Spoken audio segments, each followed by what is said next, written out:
On several occasions, my interest in the supernatural has taken me to some of the most prestigious seats of learning in the entire United Kingdom. From the venerable halls of Oxford and Cambridge to the more humble surroundings of inner-city colleges and schools. My pursuit of evidence to substantiate such claims has rarely been fruitful. However, while exploring the University of St. Andrews in Scotland, I found a rather interesting tome hidden away in a dark and musty corner of the campus library. The book itself was unusual. Its cover bound in a weathered and blackened leather, which unashamedly wore the wrinkles and cracks of time. It dated back to the 16th century and seemed to contain various descriptions and accounts of the daily lives of the people of Ettrick, a small isolated town built in the South Moorlands of the country. Perusing the volume, there were a variety of entries from a number of authors spanning a 60-year period. It seemed to have been handed down from the town elder to town elder over that time. And to be quite frank, most of it contained idle musings on the townsfolk and plans for a number of humble building projects and improvements. Just as I was about to conclude that the book was a little of interest to me, I noticed on the inside of the back cover that someone had drawn a picture. It was elegantly depicted, but I would never have described it as a pleasing sight. In fact, my immediate reaction was one of disgust upon first viewing it. The combination of the harsh, almost angry black lines used in the stark imagery of the scene as relayed by the artist left me with a thoroughly unpleasant impression of its subject. I shuddered as I cast my eye over it in an attempt to take in the picture of what seemed to be of a man, tall with long, thin arms and legs. His face was partially obscured by one of his gaunt white hands, but what could be seen was monstrous. Prominent veins protruded from his forehead, leading up to a pallid bald head. His eyes were deep set into a skull, and the surrounding wood seemed to twist and lean away from him fearfully. At first, I assumed that the picture was some form of hideous graffiti, but at the bottom of the page was inscribed the date of 1578 and a rather unusual name, Herbert Solomon. Whether this was the name of the menacing figure in the drawing or of the artist, I did not know. Disturbed yet compelled by the dark woodland scene, I decided that the book required further study. I decided greatly to know who was this creature and why someone had felt the need to capture his strange form in a drawing. A drawing at the back of a book otherwise used to record the lives of the townsfolk. On closer inspection, what surprised me further was the same image seemed to reoccur elsewhere in the book, but drawn by apparently different individuals.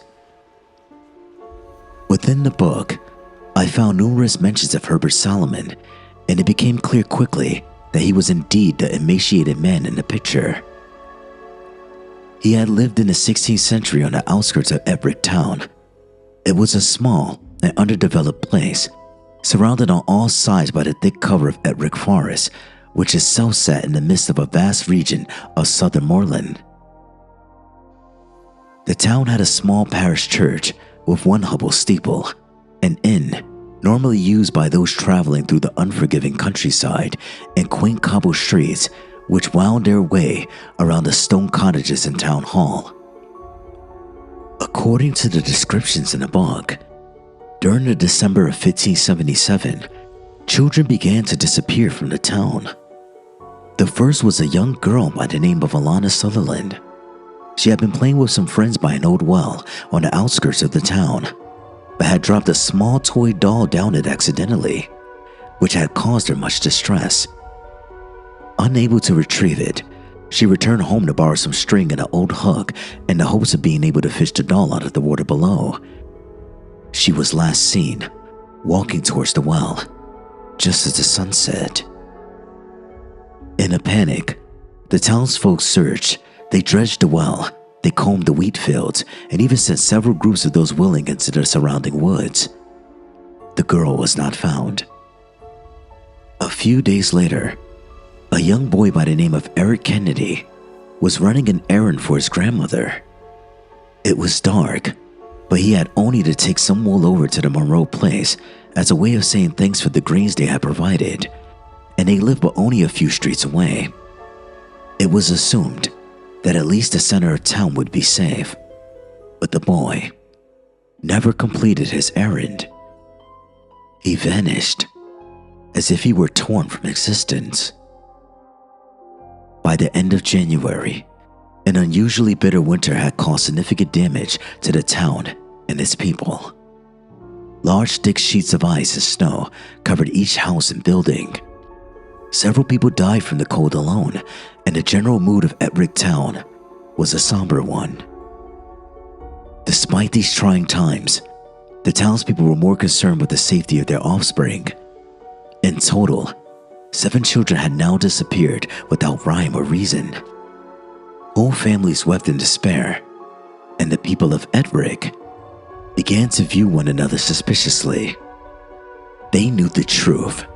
Someone was taking their children from them. By mid-February, 2 more had went missing, and accusatory glances were now being shared between every family and every member of the community. The town elder decided to act and took upon himself the arduous task of identifying and catching the fiend. Bureaucratic discussions were had, church groups convened, and in every house, in every street, in every corner of Ettrick, one name crossed the lips of its inhabitants: Herbert Solomon. The more the name was mentioned, the more certain his guilt became. Herbert Solomon was an outsider. He lived in a small wooden cabin amongst the woods which surrounded the town, and due to his unfortunate appearance, tended to avoid human contact. What his malady was, no one was sure, and in the unenlightened times of 16th century Scotland, many believed that he was cursed. Modern eyes would have guessed him to be the victim of a wasting disease. He rarely ventured into town, except on a few occasions to trade for supplies, and even in those instances, he covered his face with a brown tarnished hat and a gray piece of cloth, which obscured his features below 2 deep-set and darkened eyes. Several of the townsfolk told stories of Herbert Solomon. According to these accounts, he would stand on the edge of the forest watching the farmers till their land and their children play in the fields. It was his fascination with children which left many feeling uneasy. Some of the town's children returned home from playing near the woods on a number of occasions with beautifully crafted dolls and toys. They were a present from Herbert Solomon, and being innocent children, they could not know of the dangers therein. When the children began to disappear, eyes immediately turned to the strange man living in the woods. Accusations were carried by the whispers of fearful parents, and as the whispers increased in number, so did their volume, until it was decided that Herbert Solomon must be stopped. On a cold February night, the elders of the town decreed that Solomon should be arrested immediately. Grief, anger, resentment, and fear grew to a fever pitch with this news, and every man and woman and child set out across the fields, entering into the surrounding forest in search of the child killer, Herbert Solomon. Details of exactly what occurred that night are limited, but it seems as though the people of Ettrick Town attempted to remove Herbert Solomon from his small cabin by setting it on fire. The crowds cheered as the heat grew and the fire rose. His screams echoed throughout the woods, finally to be silenced by the flames. The townsfolk believed that justice had been done, and while the grief of the parents who had lost their children could never be quenched, there was at last the satisfaction of knowing that the man responsible was now dead. However, over the following few days, and unease descended upon the entire town. Stories began to spread of strange encounters in the streets at night. A gaunt, shadowy figure prowling the cobblestones, hiding in the darkness. Within a week, numerous residents claimed to have woken up during the night to the petrifying sight of an unwelcome visitor. One account was of an elderly lady who woke up to the sound of something rustling under her bed, only to nearly die of shock as a tall, thin man pulled himself out from underneath. She fainted, but not before she saw his face. A withered complexion as if ravaged by disease, his eyes blacker than the night, and his hands comprised of tightly pulled skin over a bony exterior.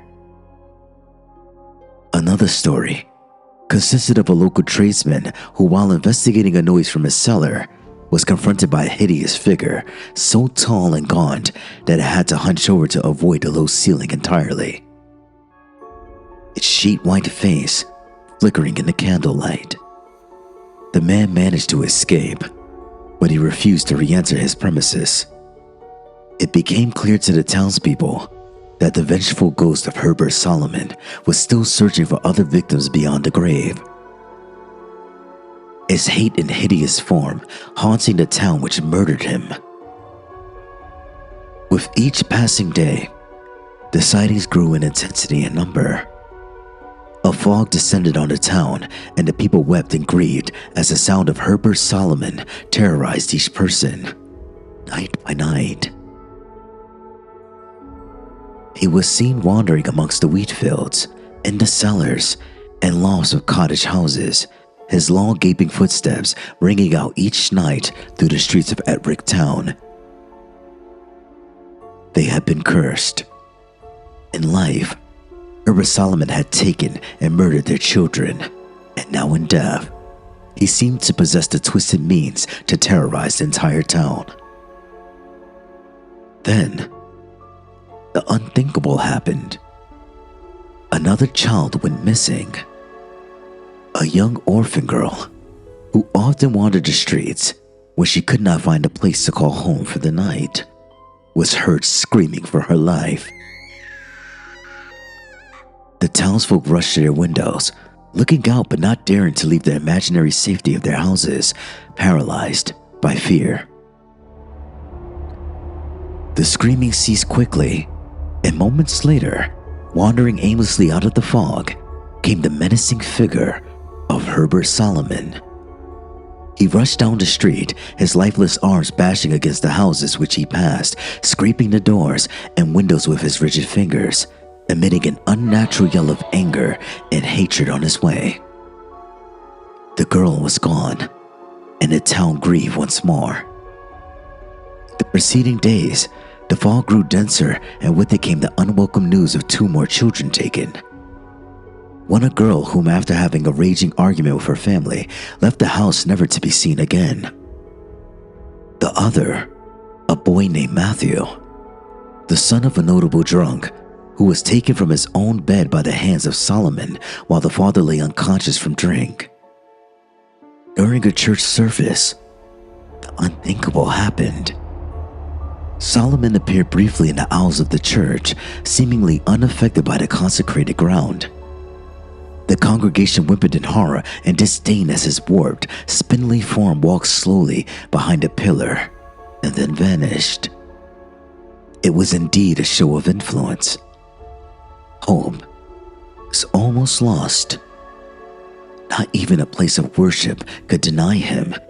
He was now capable of entering any home at night and then taking whatever or whoever he wished. The town had to act or abandon the place altogether. There was no guarantee that the curse of Solomon would not follow. The local vicar, a man by the name of Mackenzie, was asked by the people of Ettrick to use his sacred power which was ordained to him. In an attempt to destroy or banish the spirit of Solomon, a plan was provided. The vicar and a few chosen individuals, armed with torches, swords, which had been blessed, and vials of holy water, would take guard over the town, waiting for the cursed figure of that child killer to show his face once more. Then, they would confront him. Observing as much of the town as possible from several house windows, roofs, and strategic street corners, Mackenzie's chosen waited. They did not, however, need to wait long. That night, the lonely figure of Herbert Solomon appeared through the mist, walking the streets of Ettrick with purpose. Yells and screams rang out as people alerted one another that Solomon had returned. Families held their children close as dark thoughts consumed the town. They spare my child, take another's. Mackenzie was the first to confront him. His will was shaken by the sight of Solomon's hideous pallid face, rotten and ravaged. The gangly, spindly figure stood staring intently at the vicar through black, clouded eyes. Another man now joined, then another. Before long, Herbert Solomon was surrounded. Mackenzie instructed the men to slowly close the circle, drawing their swords with one hand while brandishing flaming torches with the other. Fear gripped them, but they knew that this could be their only chance. Mackenzie threw a vial at Solomon's lumbering feet. As he uttered a Christian psalm, another man struck out with his torch. The blow crackled as the cloth-covered arm of Solomon caught fire. Cheers rang out from the townsfolk watching from their homes above, but the man had strayed too close, providing a gap in the circle which Solomon claimed with purpose. He fled. His spindly legs and flailing arms cast spider-like shadows on the walls and cobble streets as he passed. The townsfolk gave chase, following the pathetic figure as it negotiated each street corner, lane, and courtyard in an attempt to escape the rage. The noise alerted the town. Herbert Solomon is trying to flee. From every home across the town, people poured out of their houses carrying whatever they could as a way of a makeshift weapon. They flooded the streets and ran towards the protestations, shouts and screams of Solomon's pursuers. With every turn of cobble street corner, Solomon was running out of places to hide. Finally, as he stumbled down the street's main street, he stopped. The townsfolk had blocked all escape routes. He was trapped. Mackenzie pushed his way to the front of the crowd, asking for quiet and calm as he approached the hunched, defeated figure of Herbert Solomon. He and his chosen few were going to rid the town of Ettrick of this abomination once and for all. Vial in hand, accompanied by several large bullish men brandishing swords, Mackenzie approached slowly, reciting verses from the Bible. Through dark eyes, Herbert Solomon observed the townsfolk, their faces etched with hate and thoughts of revenge, moving towards him, and then he simply turned and entered the open doorway next to him. The people gasped, and Mackenzie and his followers rushed aside after him. The house they had entered was still, and lying on the hard wooden floor of the main hallway was the pale body of a young girl. The creaking of floorboards under weight sounded above as numerous pursuers searched the house, disappointed to find nothing. Then something miraculous occurred. The little girl gasped for air. She was alive. She had little or no strength. All she could do was utter one word: below. In the cellar of the house, Mackenzie found a grim and horrific scene. The floor was covered in blood, and the quiet dead body of a man lay face down upon it. Chained to the walls of that dim place were the children who had been taken. They were partially drugged, malnourished, and traumatized, but they were alive. The town rejoiced with the news. Families were reunited, lives were mended. The mist of a bleak and horrible winter slowly lifted, and all seemed well. On regaining their strength, The children recounted what had befallen them. Each one of them had been taken by a man called Tom Sutherland. He was the father of the first girl who had went missing, and it appeared that it was he whom had killed her. No one knew for sure, but many were aware of his bad temper, and on more than one occasion he had beaten poor Lana. Consumed by guilt and loss, Sutherland began taking children at knife point and locking them in his cellar, often drugging them with a local herb and occasionally beating them while pathetically weeping in self-pity. On the day that the children were found, Sutherland entered the cellar drunk, carrying a knife and a rope. He began striking the children once more and told them that one would die that day. He untied one of the children and pinned her to the ground with his knees. The knife hovered over her neck, but just as he was about to plunge the blade into her, someone entered the house. Sutherland grew ferocious with anger, but whoever was standing at the top of the staircase struck such fear into him that he quickly backpedaled into the cellar. Ducking under the doorway was the tall, scarred figure of Herbert Solomon. At the sight of him, and now being free, the little girl crawled quickly between Herbert's long legs. She was free, but too weak to run. She fainted before she could escape the house. Details of what happened to Tom Sutherland were muddied by the unstable, semi-conscious condition of the witnesses, but it was clear that his neck was broken, his head twisted with such force that it faced the unnatural opposite direction.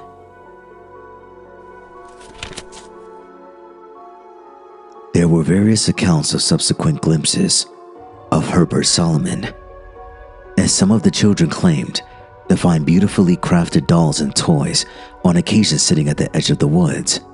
But of course, this cannot be substantiated.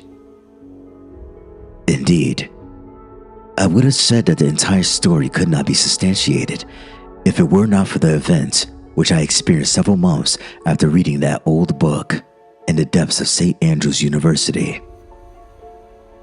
A colleague, a dear friend of mine, invited me to stay at his family home for a few days in the countryside. I knew that the house was in the borders, not half an hour's drive from Edric, and could not miss the chance to have a closer look at the area. I had managed to persuade the powers that be to allow me to take the book from St. Andrews and show it to my friend. He had a particular interest and not insignificant knowledge of the history of the area. I thought perhaps he could shine a light on this curious tale. His family were very kind to me, and the house and its grounds were serene in the summer sun, with his children playing in the fields, having a carefree and happy time. After reading the book, he told me that it was fascinating, and that he knew of a local poem which had been written in the 17th century about a man called Solomon who killed children, but he could not tell me any more. The next day, we heard screams coming from nearby the house. It was my friend's little girl. We raced outside, following the cries for help over an old fence and down a steepy grassy hill. We reached a winding and furious river. The girl had fallen in and was clinging to a large tree root which thrust out from the opposite embankment into the water. The root was wet, and my friend let out a scream of anguish as his daughter lost her grip, being swept downstream towards a large formation of huge sharp rocks which gutted out from beneath the surface. The river would not let go and was throwing her around with such force that it was difficult to see how she could survive. Filled with the abject terror that she could drown, we finally made it to the water's edge. As we rushed into the murky torrent, we watched helplessly as the poor little girl was about to crash into the rocks. We were too far away.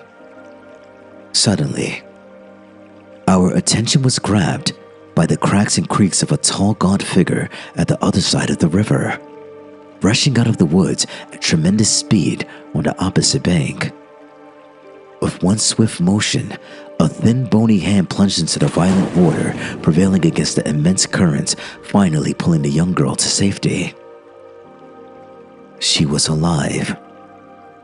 Frightened, crying, but alive and unhurt. The pale-faced, emaciated figure placed the girl gently on the ground, stared at us from across the water through darkened eyes as we ourselves clambered to safety, then turned and disappeared into the woods, fading away to nothing but a memory. Even in death, Herbert Solomon was the kindest and gentlest of souls. This concludes our story. Thank you for listening. I hope you enjoyed the content. Please like, comment, and subscribe, and I'll see you in the next video. Bye.